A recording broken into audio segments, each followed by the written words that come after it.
Le Caméléon, un crime parfait, chronique d'un meurtre annoncé.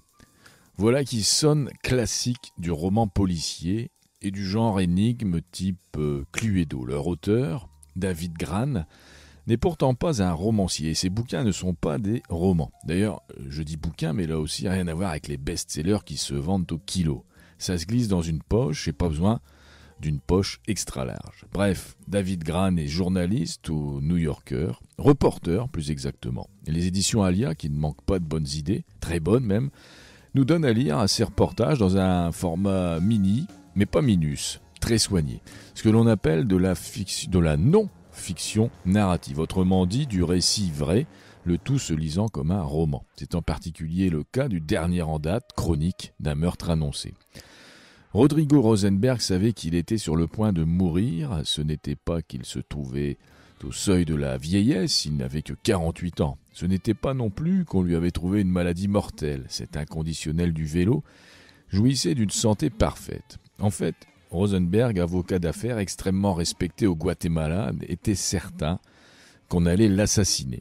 Cette fois donc, le reporter du New Yorker est allé traîner ses guêtres et son stylo en Amérique latine et au Guatemala, classé au 3e rang des pays les plus meurtriers. David Grann cite à ce propos un fonctionnaire des Nations Unies. Le Guatemala est l'endroit idéal pour commettre un meurtre parce qu'on est presque sûr de ne pas être inquiété.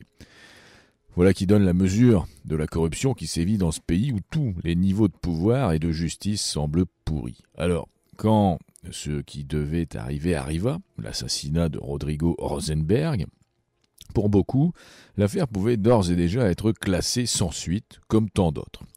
Au royaume de la corruption, personne n'est à l'abri, pas même une personnalité a priori intègre. Cependant, la petite goutte d'eau qui va faire déborder le vase, c'est une vidéo. Une vidéo où apparaît Rodrigo Rosenberg qui explique « Si vous êtes en train d'écouter ou de regarder ce message, cela signifie que j'ai été assassiné par le président Alvaro Colom. » Vous avez bien compris, il s'agit du président du Guatemala, et avouez, on se croirait dans un vrai roman. Je ne vais pas vous raconter la fin de cette histoire, la fin de ce reportage.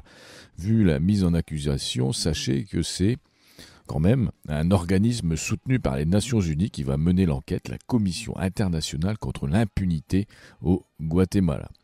Impunité ou pas, dans cette affaire, je vous laisse aller y voir par vous-même. Chronique d'un meurtre annoncé de David Grann aux éditions Alia. Une enquête journalistique sur une enquête pas comme les autres, très marquée par De sang-froid de Truman Capote, la référence en matière de non-fiction.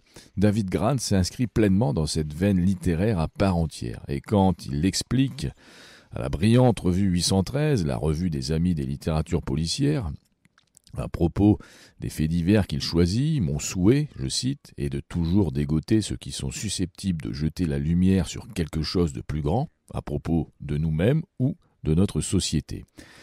Je suis persuadé qu'une fois la lecture de ce livre terminée, vous vous direz « Mission accomplie, monsieur David Grann ». Lisez bien, avec mes salutations les plus noires, c'est noir.